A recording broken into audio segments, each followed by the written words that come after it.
Bismillahirrahmanirrahim. Dear Honorable Speaker, special guest, research enthusiast participant, good morning. Welcome to your most expected research idea series. This is Mohammad Rifat Hussain, research co-ambassador of গবেষক হতে চাই from Dhaka University of Engineering and Technology. It's my pleasure to host today's program.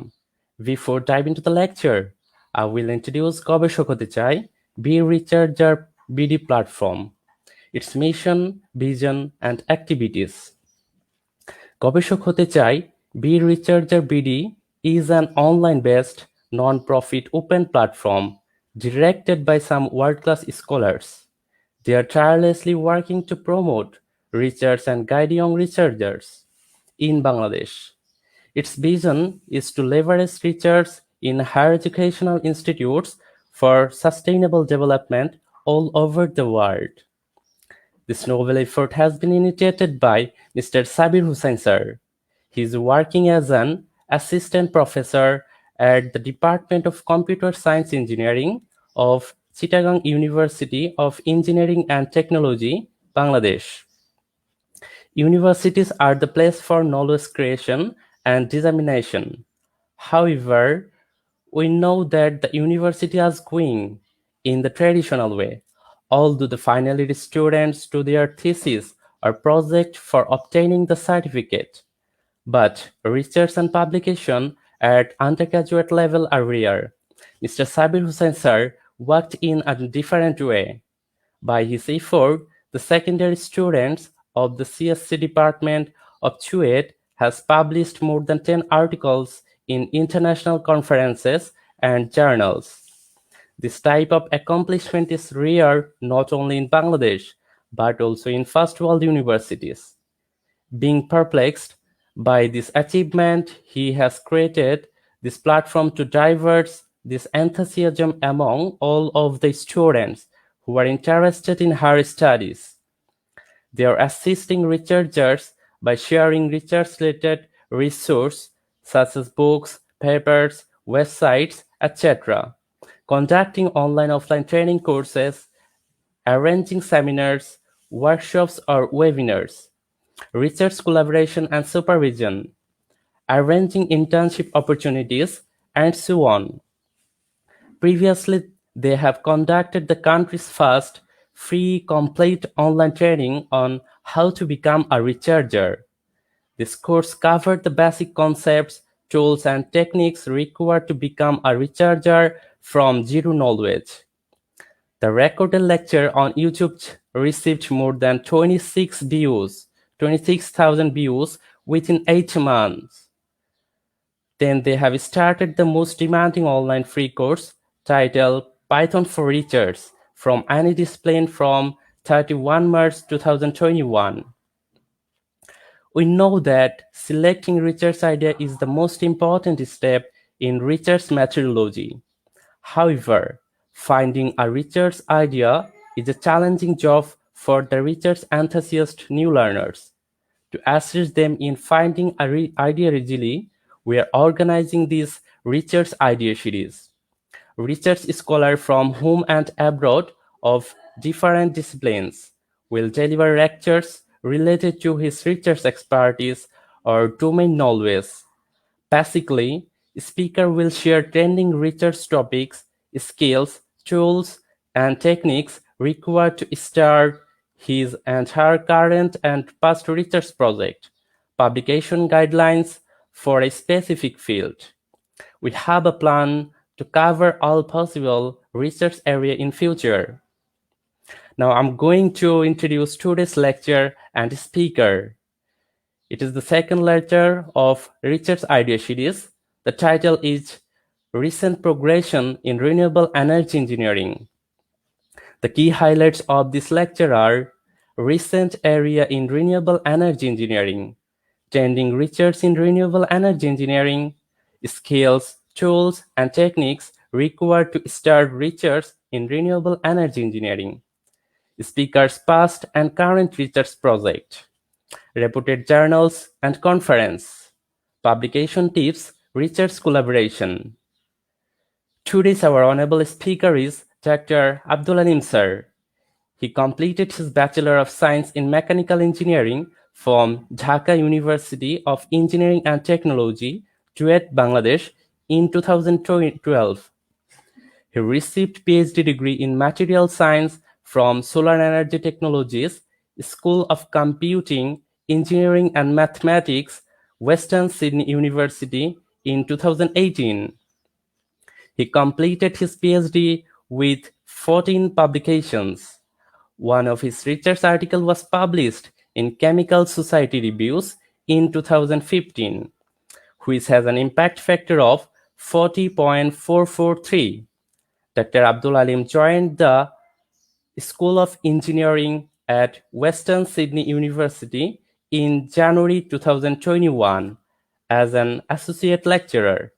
Prior to the commencement to his current role, he had been working as a postdoctoral fellow in the School of Engineering since October 2018. At the same time, he has appointed as a part-time research professional in the Centre for Infrastructure Engineering, Western Sydney University. His research interests are renewable energy, water and environmental engineering, material science, solid-state chemistry. He is the author or co-author of over 40 scholarly publications in the area of renewable energy, application of nanofluid in heat exchanger, defect chemistry, rainwater harvesting, and building integrated photovoltaics. His work has received 40 to 28 citations and his H-index is 13 in Google Scholar. Dr. Alim has published articles in renewed science news outlets such as The Conversation and PB Magazine. He was interviewed for the invention of self-temperature controlling solar roof tiles in 2:1 ratio. The Western Sydney University has patented the invention. He has been teaching a number of units at Western Sydney University since 2018.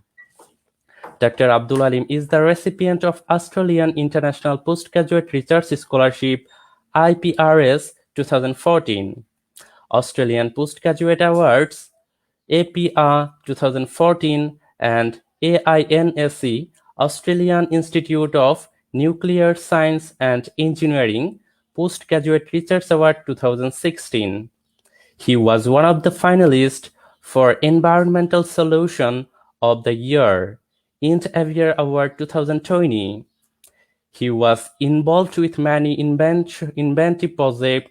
His current project is Smart Grid (CRC), funded by Department of Industry, Innovation and Science (CRC).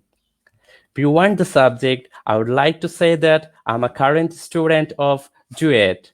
The opportunity to anchor today's program is a huge honor for me that Sir is our guest. The lecture will start now. There will be a question answering session after the lecture. You can ask questions by commenting on this live program on our page or joining this StreamYard link directly. We'll share a StreamYard link in a question answering session. Now I'm request to our honorable speaker to start today's lecture. Please, sir. Thanks so much, Sharifa, for introducing me and the platform that we are using for our students in Bangladesh. That was a very big introduction. Anyway, let's go from there. Can all of you hear me? Am I clear? Can you hear me, guys? Rifat, can you just confirm that you guys are hearing me? You are muted.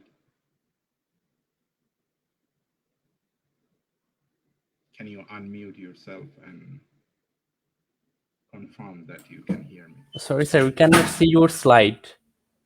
Yeah, but you can hear me, right? Yes, sir, we can hear you clearly. Okay, so I just want to make sure that you are hearing me, then I can bring my slides and then go from there.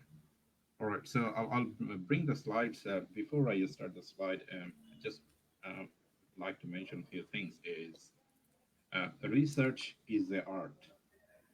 A art can be done in many different ways. Right.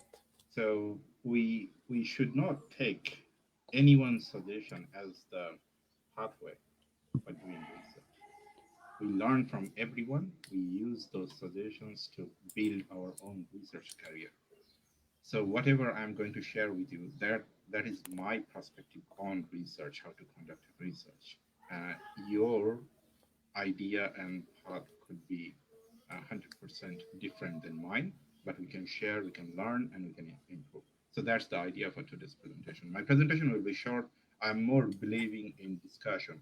So if you have question, I prefer to answer them rather talking about myself, my thing, my thing, my thing, and my thing. Anyway, let's get it started. I'll bring my presentation in a moment. Okay.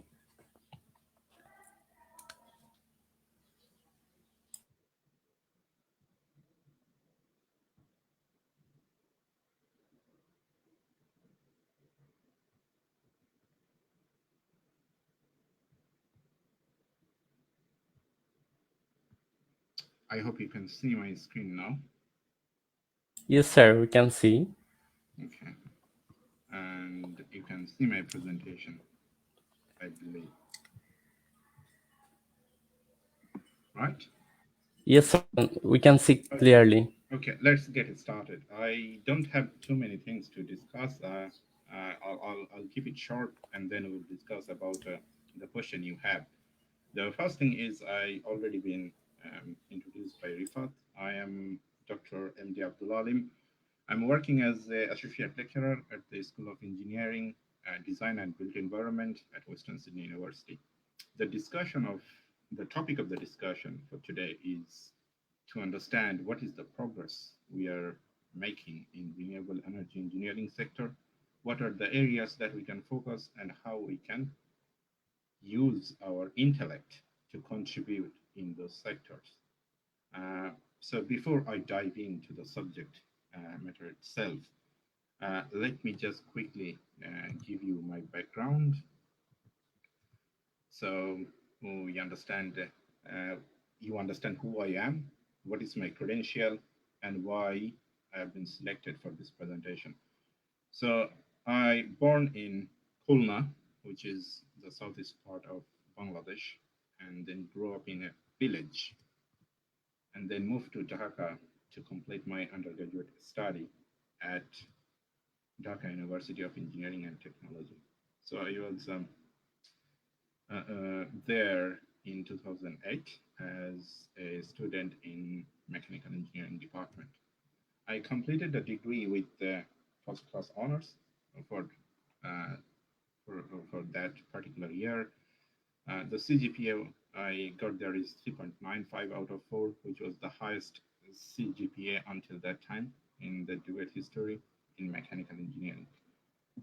Because of that achievement, I was awarded the Prime Minister Gold Medal Award in 2012, and of course there is a Presidential Gold Medal Award because of my position in the class for that year. Then I moved to Malaysia. I've been there. I've been there for 2 years to do some research as a research associate in Department of Mechanical Engineering, University of Malaya.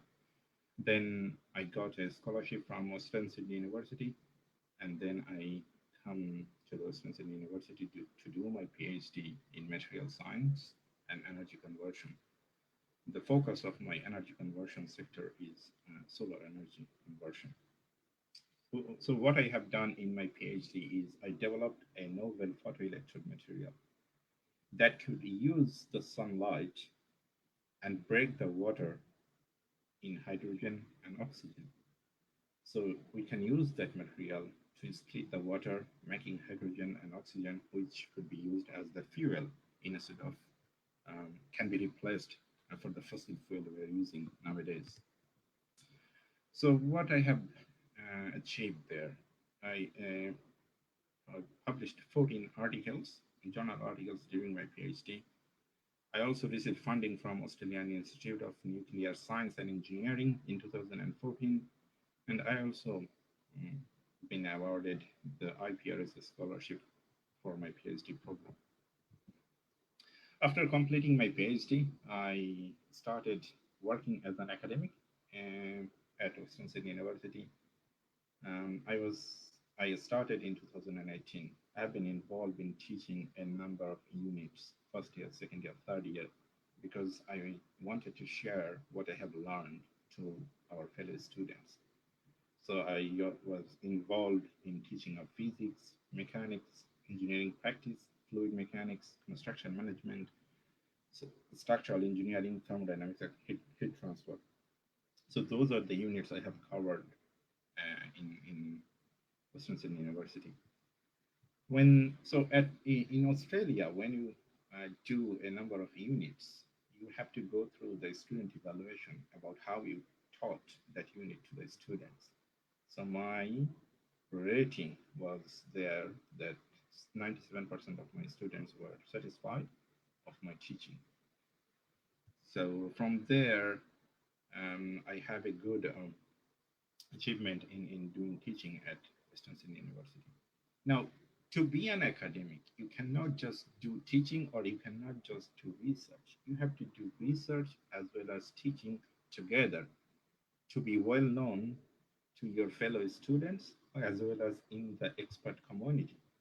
So you have to be recognized by expert and you have to be able to share your knowledge to your fellow students. So just before we dive into the research part, I just want to show my research experience and my impact in research. The research impact is very important for any academic. It's not about how many you publish in a day or in a month or in a year. It's about what is the impact of your publication. What, what are you bringing to the society new that the society will be benefited from your research? So far I have published 39 peer-reviewed articles. 82% of them are in Q1 journals. Q1 journals are categorized as the number one quality. So there are four quality journals. So the first 20% called Q1 journal. Second, you have Q2, Q3, and Q4. So if you want to become a successful researcher, your target should be at Q1. I have published in one of the best journal in the world, which is Chemical Society Review, has an impact factor of 40.443. And I have published 11 papers as the first author. Citation wise, my citation is 1433. My H index is 13, which represents how impactful your research is. And if you look into the citation part, 98% of my citation are by the other researchers. So I am not citing myself to improve my citation. It's other researchers citing my work to perform their work. That represents how effective is your research for yourself and the others. Then one of my article has been given a almetric score of 29, and it has been mentioned that they have tracked almost 13 million articles in 2019, and my article was in the top 5% of those articles. So that's gave me the credential to talk about research, to apply for jobs, and to become an academic at Western Sydney University. What is my invention?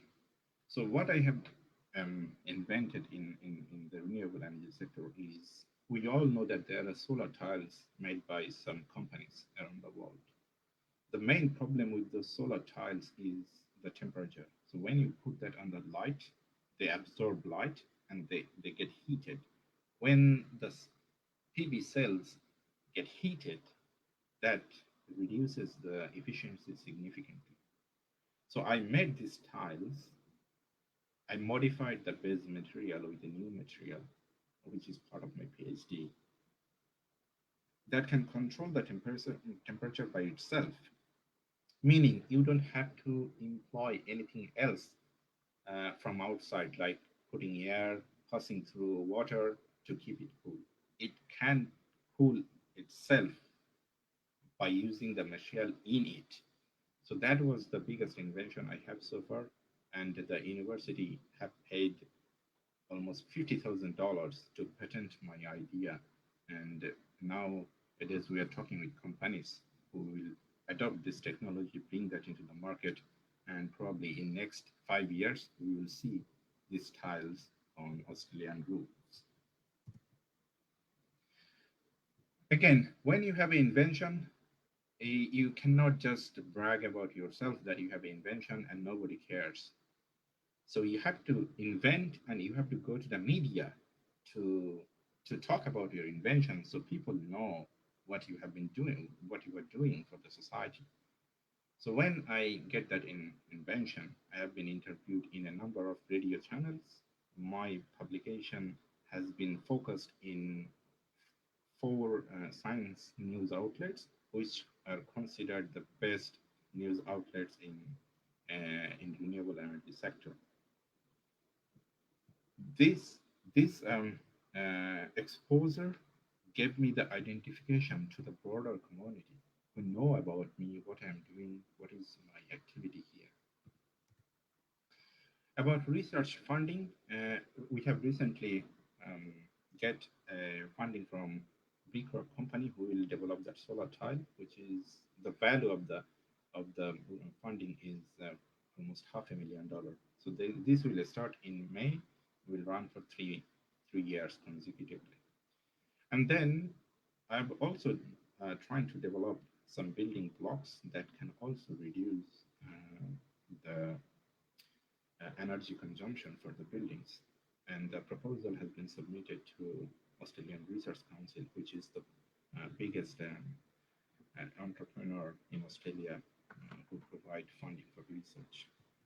So these are the current, as a chief investigator, I have already completed a number of projects. One is rainwater harvesting that was funded by Halal Australia in Australia, who are one of the biggest companies, and the worth for the project was $150,000.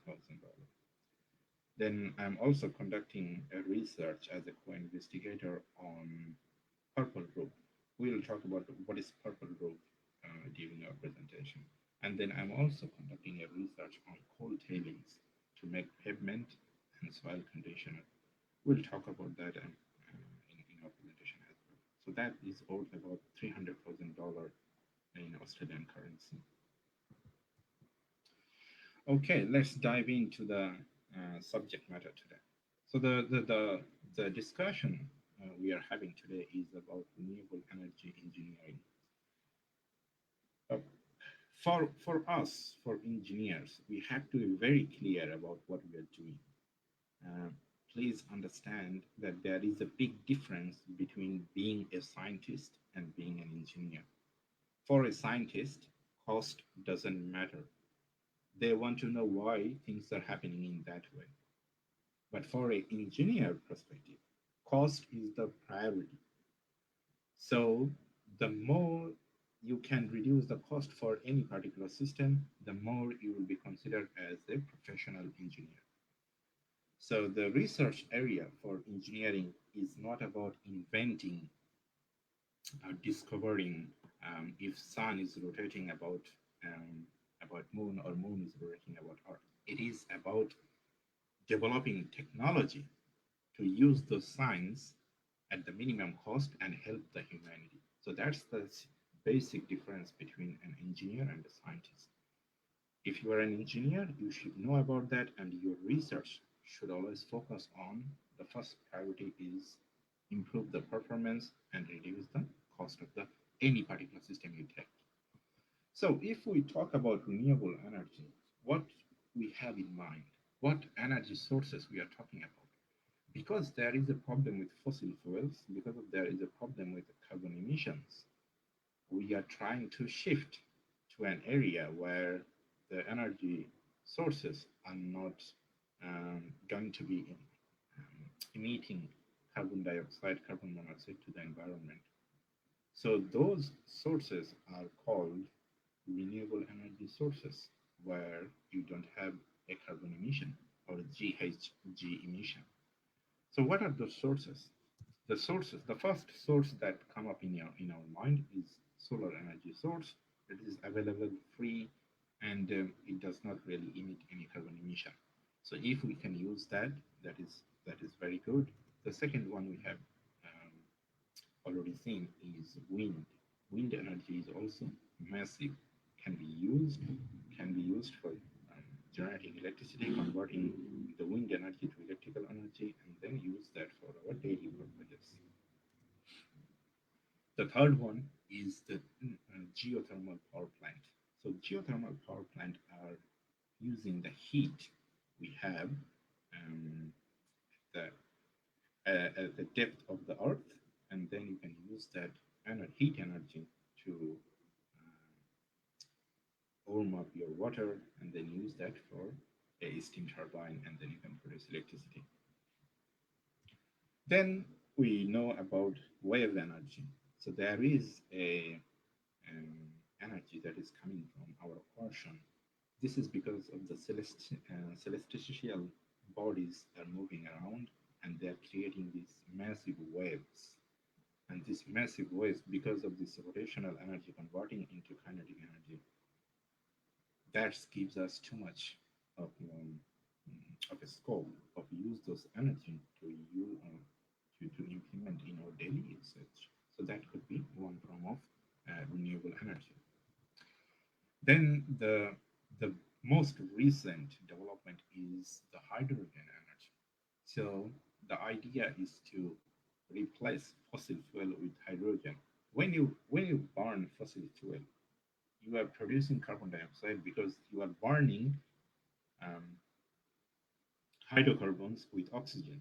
So when you have hydrocarbons and oxygen, they are giving you carbon dioxide. Now, try to imagine when you burn hydrogen, what will happen?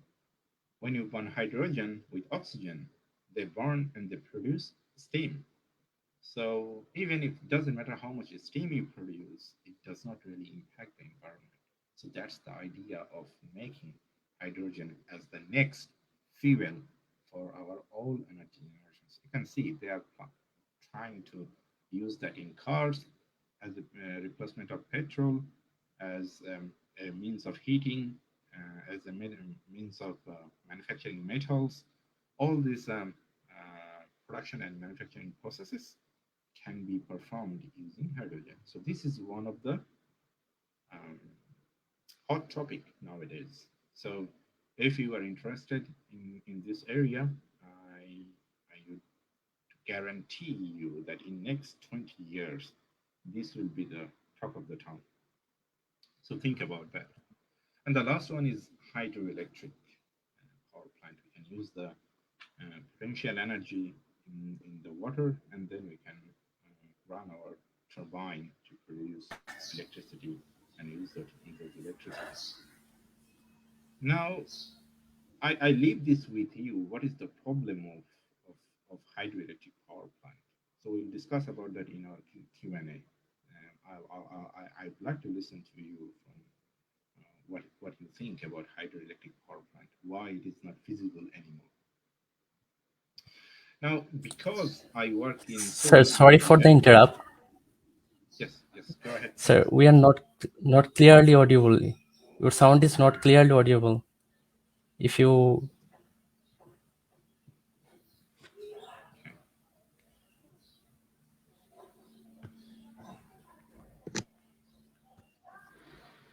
How about now? yes, sir, now we can That hear. is that clear enough?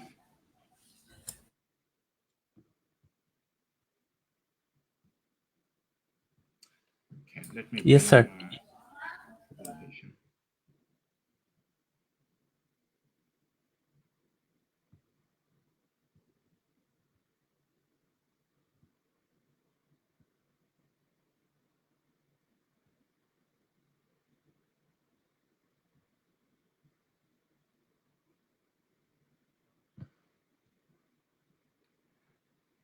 I hope the screen is visible now, right? Yes, sir, it is visible. Okay, so this is the area that we can think about a resource of renewable energy engineering. Now let us discuss about, since my field is solar energy conversion, each of this field is magnificent amount of topic there. So my field is actually solar energy engineering. So I'd like to focus on solar energy engineering, how we can um, convert the solar energy into electrical energy and then use that for the humanity. So the solar energy can be converted in three different ways. You can use photovoltaics, which are solar cells. You already know that there are solar cells that can absorb sunlight and that can convert that sunlight into electricity. Then you can use that electricity to split water. When you use electricity to split water, remember that experiment we did in our high school that is called electrochemistry? Remember that we used to pass the electricity inside the water, and then it produces the bubbles of hydrogen and oxygen in the flux. So you can use those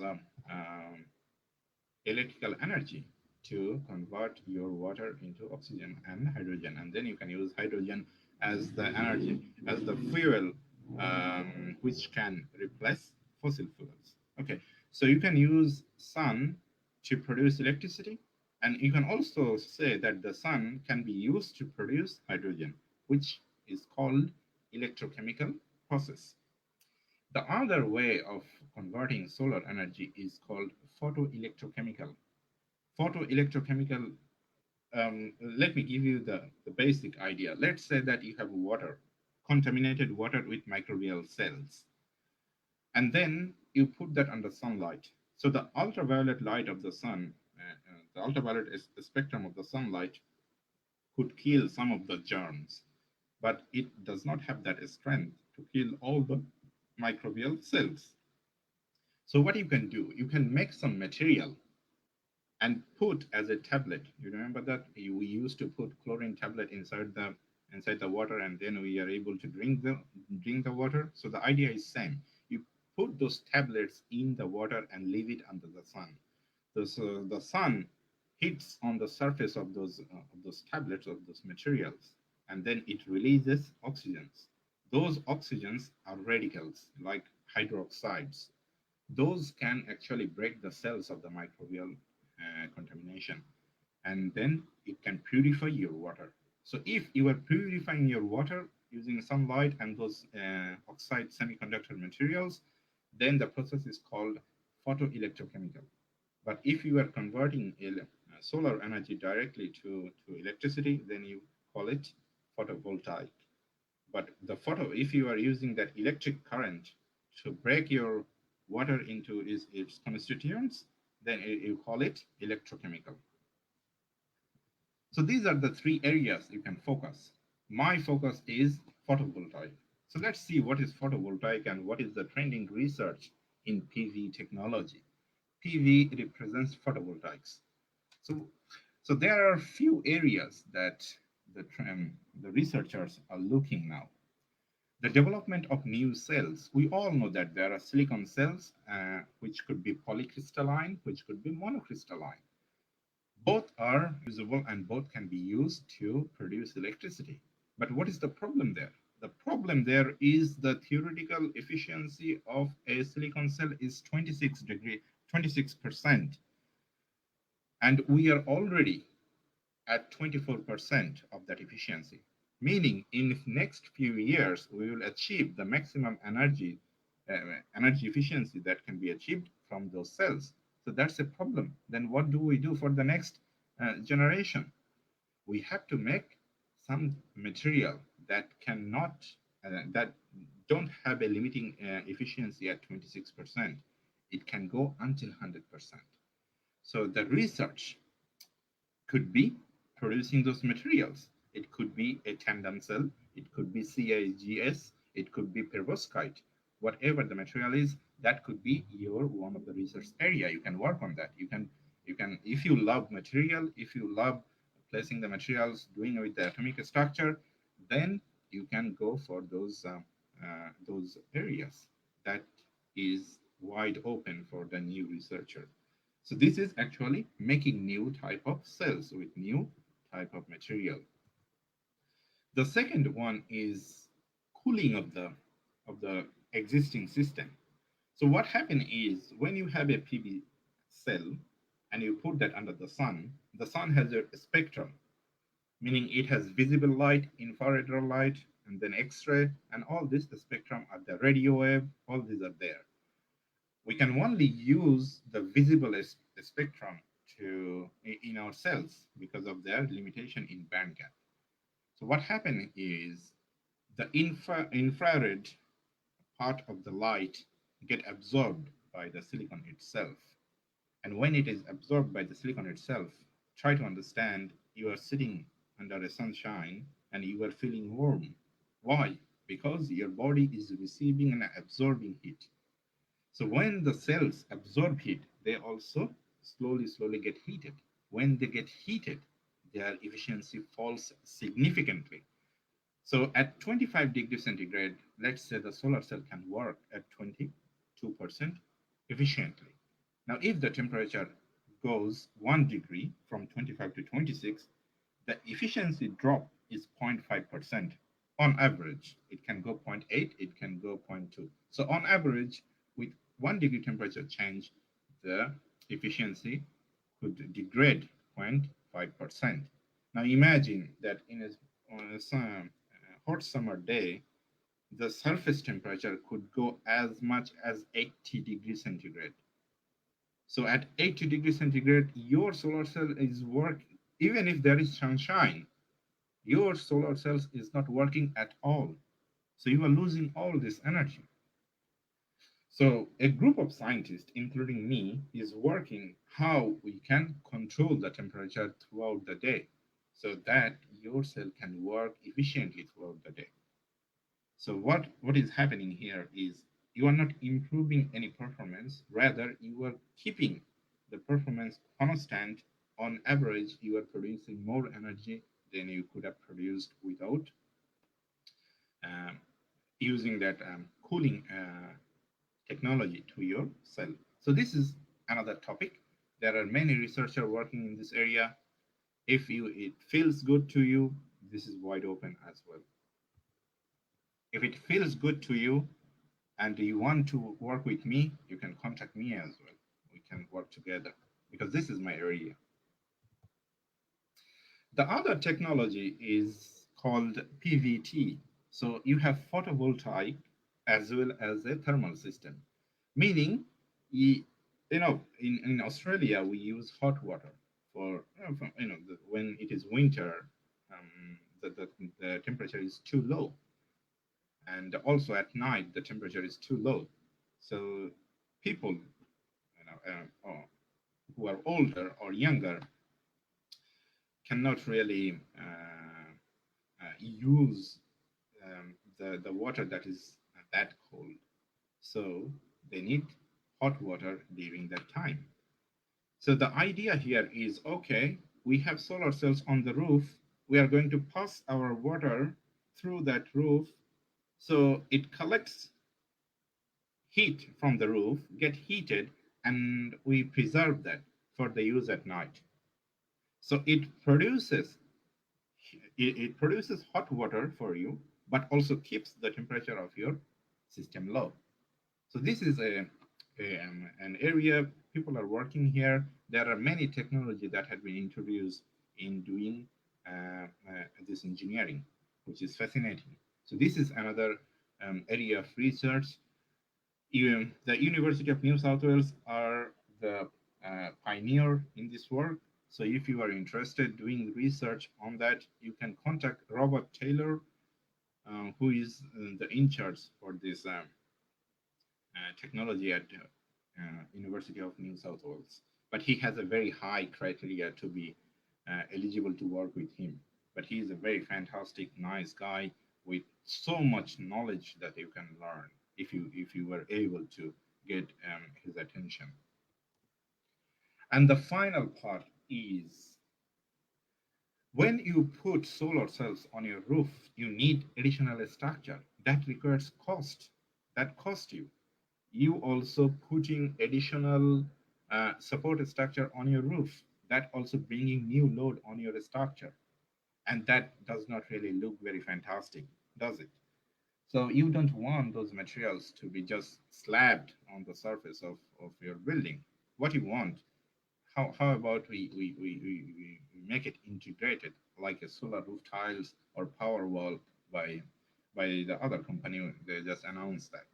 So you can attach the cells itself with the building and make it building integrated photovoltaics. Building integrated photovoltaics are the future of PV technology. So if you are interested in PV technology, I would suggest you to think about BIPV, Building Integrated Photovoltaic System. And there is a huge scope in Europe, Australia, and USA. The problem here is the system is too costly. The work you will be doing here is to bring down the cost by applying your engineering method. So this is a area where you can focus and you can contribute if you like. Okay, so my projects, what I have been done previously and what I'm doing now. So these are some of my projects that I'm working. So the first one is, of course, you already have seen that this is building integrated photovoltaic systems that has the capability of cooling itself by its own material. So this is my a very recent project, which is solar roof tiles. Then I'm also doing a research in the idea of using green roof or purple roof. So what is the idea here? Let's say you have a green roof, meaning you are putting greenery on your roof. So what is happening here in our technology? We have made a material that you can put on the base and then you put your greenery on that. What's the benefit of that? So let's say it's raining. So when it's raining, you are generating too much of water from everywhere, from the roof, from your pavement, from your road, from everywhere, because impervious areas produces too much of runoff. When your stormwater management is not good enough, when your stormwater management is not good enough, that creates flooding. That's why we see people are drowning in Dhaka city. So this green roof will absorb the material we put here, will absorb the water during the rain and slowly will release the water after the rain. What happened is, so you are retaining water during the peak flow. So you are reducing the pressure on your stormwater management system. So you are not flooding your community, but you are releasing slowly because there is a passage. They could go slowly without any problem. So this is another research we are mm, conducting now. There is one PhD student already working in this project. We may not have a position for a PhD, but a master's could be accommodated here if um, the funding can be arranged. The next project is rainwater harvesting. In this project, I have shown that a rainwater harvesting can be worked as like a solar panel. So you have your panel, you get your electricity by yourself. You can do same thing for water production. So you have your own rainwater system and you are producing your own water by just putting a filtering system. I have developed this new filter here that can purify the rainwater to drinking water with meeting all the Australian drinking water guidelines. So that's the research we have conducted. We have provided the data to the company, and they are now contacting in Kulma to implement this technology there. This is called impact, meaning you don't just do research to publish something and bring your quantity from 10 to 50. The impact is you make one thing, but that has a significant benefit to the society. With that attitude, we can change the situation of our community. This is one of my previous project I did in University of Malaya, where I developed nanofluid to run a heat exchanger. So the heat exchanger is actually exchanging the heat from hot to cold water. But when you put a nanoparticle in that scenario, the nanoparticle itself can even absorb more energy. So you have the water by itself energy absorbing energy, and nanoparticle also absorbing additional energy, and you are bringing them together to improve the bulk of the energy, and then you can transfer more. So using that nanofluid, you can actually improve the efficiency. So that was one of my previous work I have done there. And then this is my PhD work where I made the material which is called photoelectrode that receives sunlight, produce electron and holes, and these electron and holes can be used to produce oxide radicals that can kill microbial cells, or you can use that holes to produce hydrogen, depending on how long you want the reaction to go. This is another project I conducted at University of Malaya. The idea was same. It is a heat exchanger, but it is a helically coiled heat exchanger, and then we use nanofluid to see if we can improve some performance here. And we have identified probably it's between 15 to 25% improvement can be achieved, but the costing is still an issue, and the segregation, the agglomeration of the nanoparticles is still an issue. So you can have a look on those area. I think there are still openings in this research area as well. There is another interesting idea I'm working now. It is called hydrophobic concrete. So the concrete has the biggest problem is the water. When you have a small crack, the water can go in. When the water go in, it it come in contact with the reinforcement, which is steel. When the water come in contact with reinforcement, then it corrode and it gets swollen, and that the structure could fall at any time. So how can you prevent that? If the concrete is hydrophobic itself, they will not allow the water to pass through into the pores of the concrete, or any fracture it happens. So we are producing new type of hydrophobic concrete in our lab, and this is one of our ongoing projects. So civil engineers, we appreciate if you like to work with us in this project. We have some very interesting topics in this area. And the final project my focus is now on is reflective coating. Reflective coating, imagine that all our roads are black, and when the sunlight hits the black, it's a black body radiation, meaning it absorbs all the heat, all the light coming on this surface. So when it absorbs this amount of heat, it became a heat source, and it radiates heat to the environment. That raise the temperature of the local environment. So if you are in a jungle, you probably feeling cooler, but when you come to the city, you feel too much heat, too much hot. It's not because the environment is hot; it's because all this heat are absorbed by the road and the buildings, and they are um, heating up the environment. So what you can do, you can use the reflective coating. When you apply reflective coating, the light is coming, but it has been reflected. It is called retro reflective coating, meaning it is all again reflected to the sky. So you are not actually heating any surface on your city, so it remains cooler. But what is the problem? If you paint something, it becomes slippery. What do you do to make it more abrasive? That's the research we are conducting. So if you are interested, that's another topic. You can just have a look and propose in some of the areas in Bangladesh. I think Bangladesh is a very good, um, you know, piece of space where a large number of research can be conducted, because it is so unexposed so far. So there is a scope for you to implement all this technology in different areas of Bangladesh. How to start a research? Starting a research is required a mindset and a commitment. First thing first is, why do you want to do a research? Do you really love the research? Do you have the passion for the research? Research never bring money in your pocket.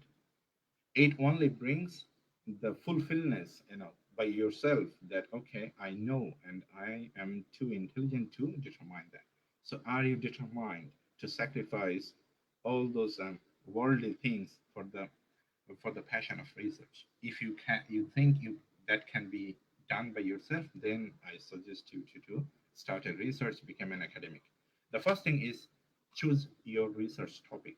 Doesn't matter what field you are in. Let's say you are a mechanical engineer thinking of doing something in IT. Not a problem at all. If it feels good to you, you can start research on that. There is nothing that you cannot learn by yourself after you completed your PhD.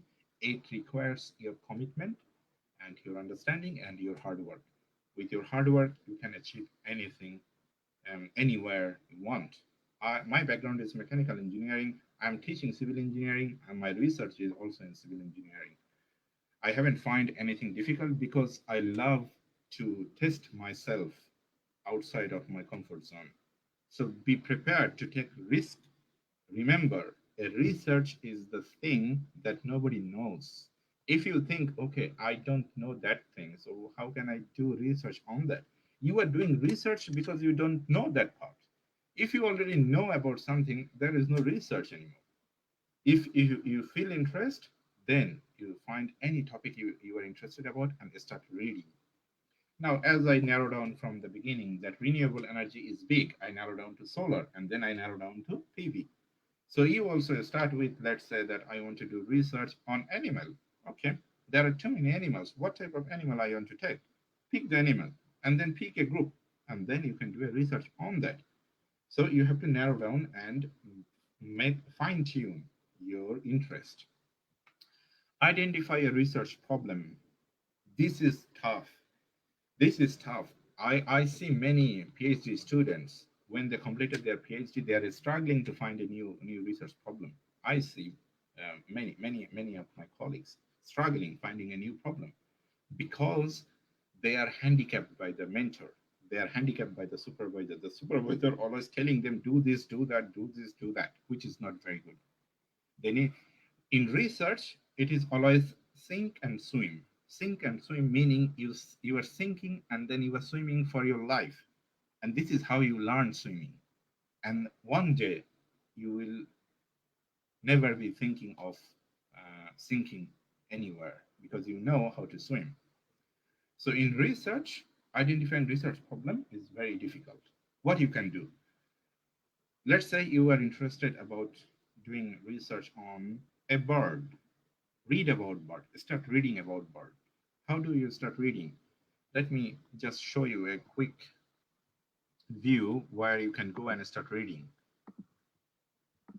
So you can go to Google, go to Google Scholar, click on Google Scholar, and it will pop up. And then you just write birds. You see there are a list of articles that has been come up into your page. These are research articles about birds. So how do you pick the most important one? You look into the citation. If it is cited the most, it is highly likely that is the article you want to read. So go for the highest citation and then read about the bird, learn about the bird, and then come back to this page again and then limit that until 2020, since 2020, meaning everything here is very recent. So the very recent article always includes the information about what are the recent problems. If you can find the recent problems from there, there you go. You are ready to do the research in that area. So my suggestion is to go to Google Scholar, find your research article first, and then find the challenges, and then start your research. Let's say that you are picking a bird and you notice that the bird is struggling with a swelling throat. Now set up your question. Why there is a swelling throat? How many birds have got that? Why that need to be fixed? How we can fix that? So that is your research question, meaning designing your research. So I'm going to answer those questions in my research and then write a proposal based on what you have learned, reading other materials. What are the methods to improve that infection happening to the birds, and then place your proposal. This is how I'm going to do the research. This is how I'm taking care of this research questions.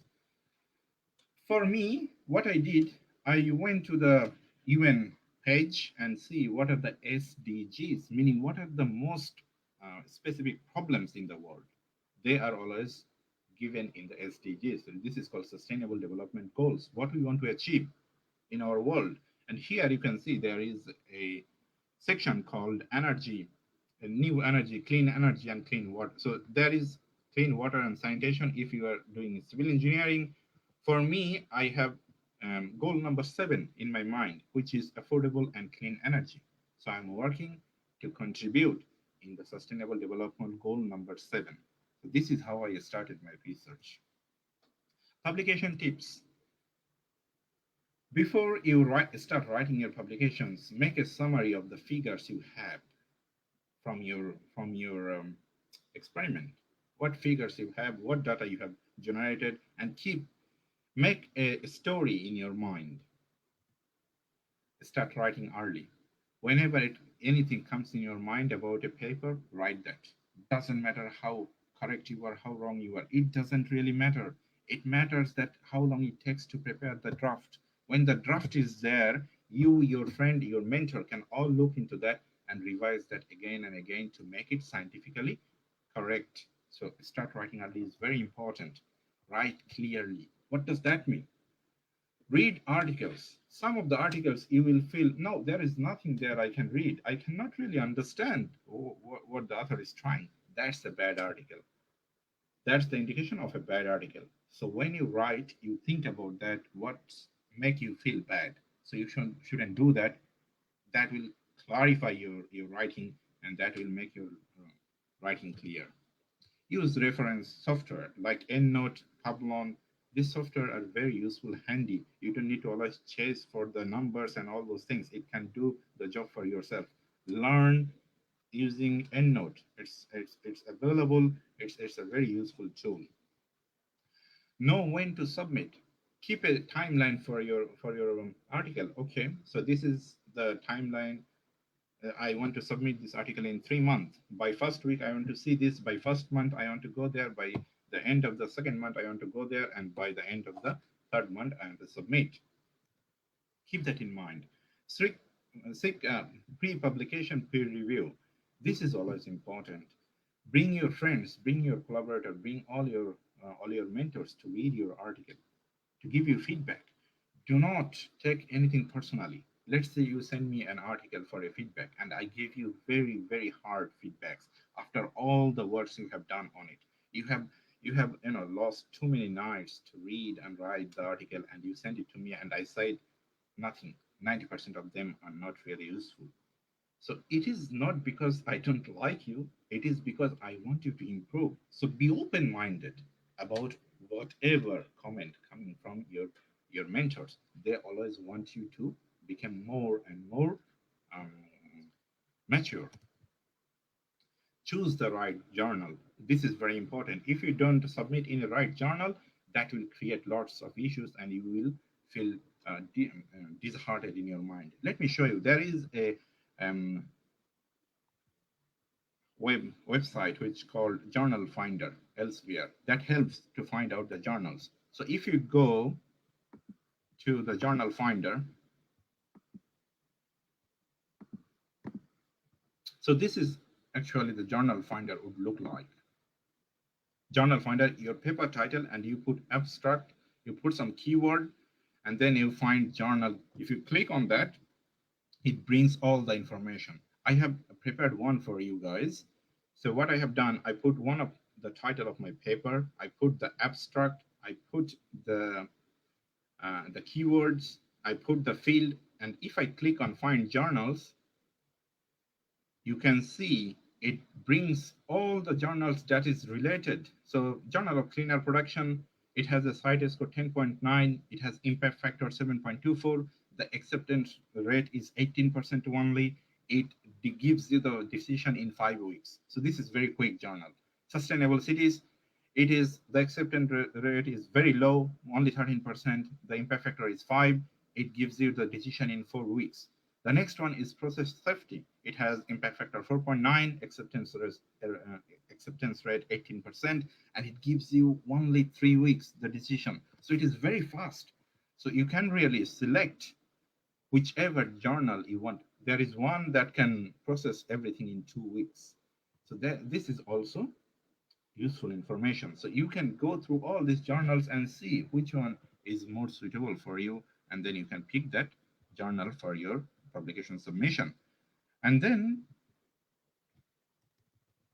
when you have completed the journal, find the journal, look into the guideline, follow the guideline in preparing your draft, and then make an effective cover letter. Your cover letter is telling the story you are going to tell. So the cover letter should include what is the innovation. Clearly mention what is the innovation of your work, and they will be more interested in sending it to the reviewer. Otherwise, if there is nothing innovation in your cover letter, that it is not attractive, they will not allow even go to the first stage. And then write an effective response to the reviewer if you are getting a revision from the reviewers. It is important. Never argue with a reviewer about he is wrong, you are right. That's not the point. If the reviewer says your introduction need to be rewritten, rewrite. You don't argue with them that no, you don't know my field. You should not. You should not be the reviewer for my paper. No, that's a bad way of dealing with adversity. You say, okay, we understand, we appreciate, we rewrite it. If you can cope up this technique, you will be successful. It takes time, but it makes you more mature. My view on conferences, you see there are too many information. It used to be like there is no information. You go to the conference, you build network, you get new ideas from others, friends, and then you apply. However, nowadays the technology makes too much information available to us. So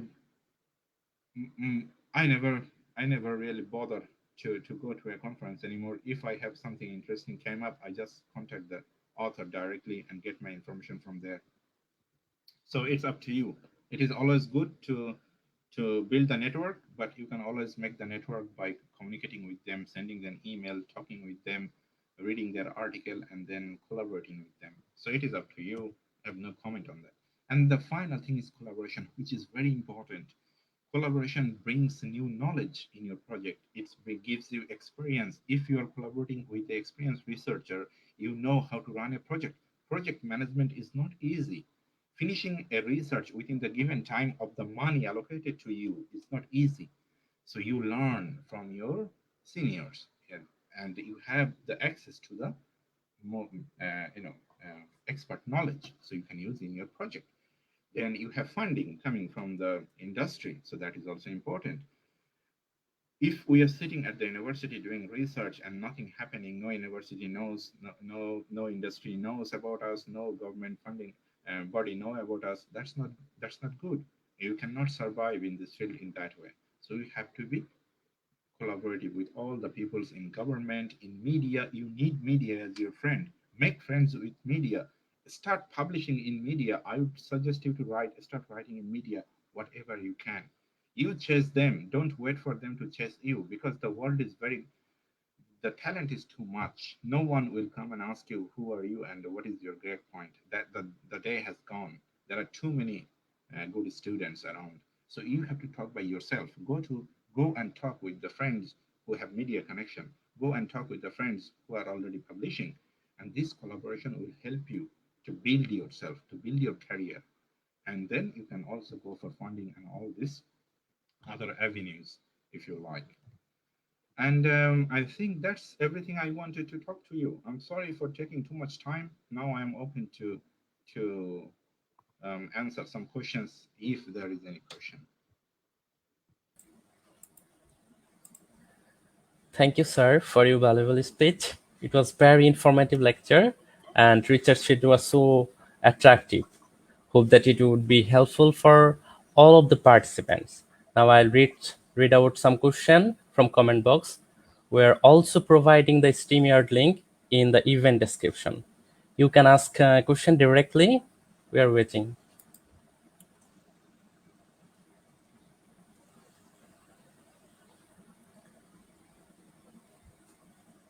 Dear participant, if you have any question, you can ask directly.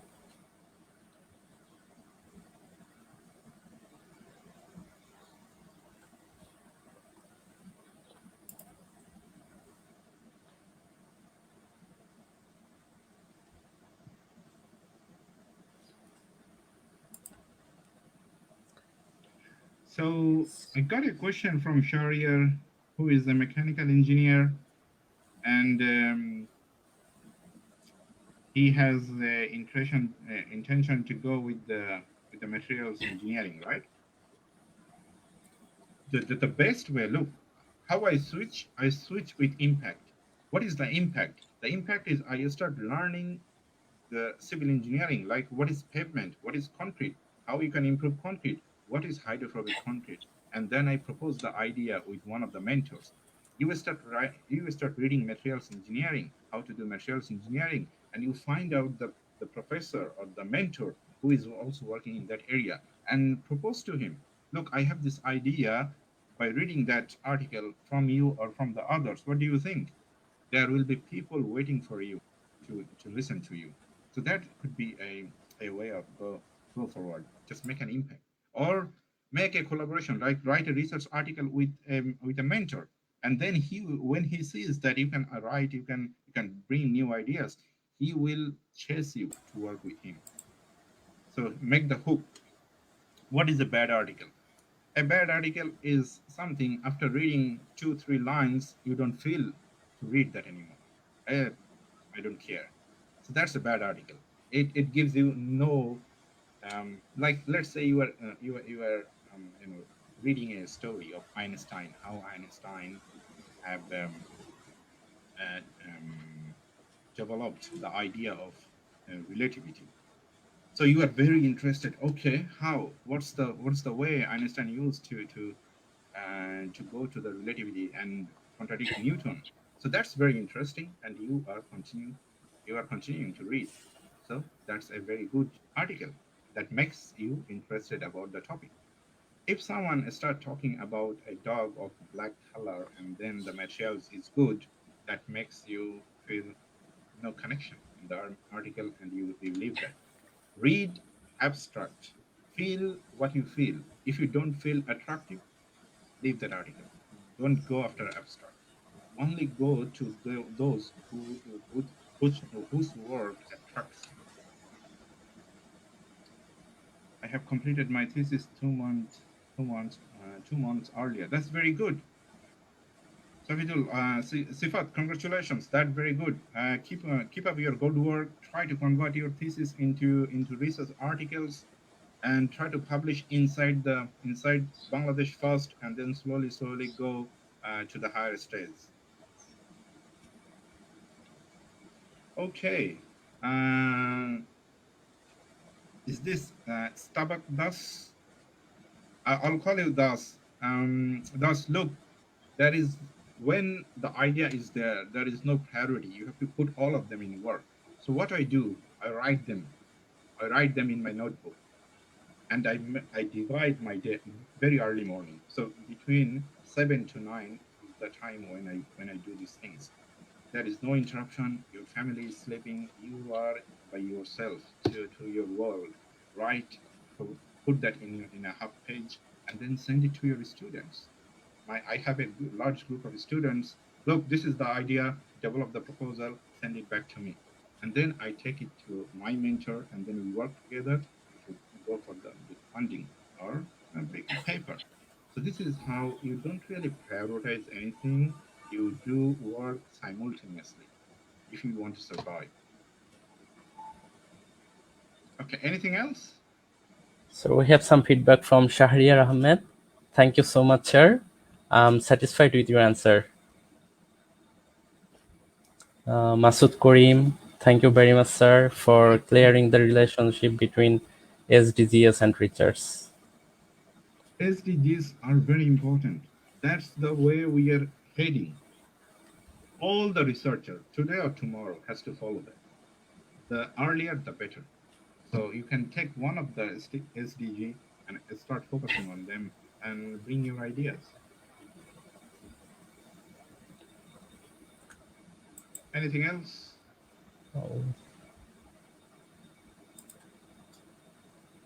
Dear participant, if you have any question, please ask directly.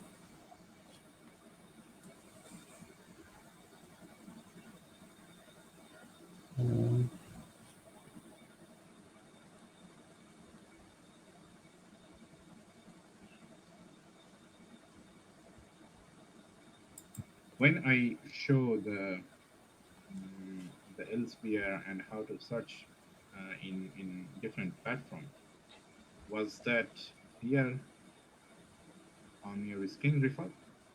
Were you able to see those? When I switch Oh, from screen to screen? uh, yes, sir.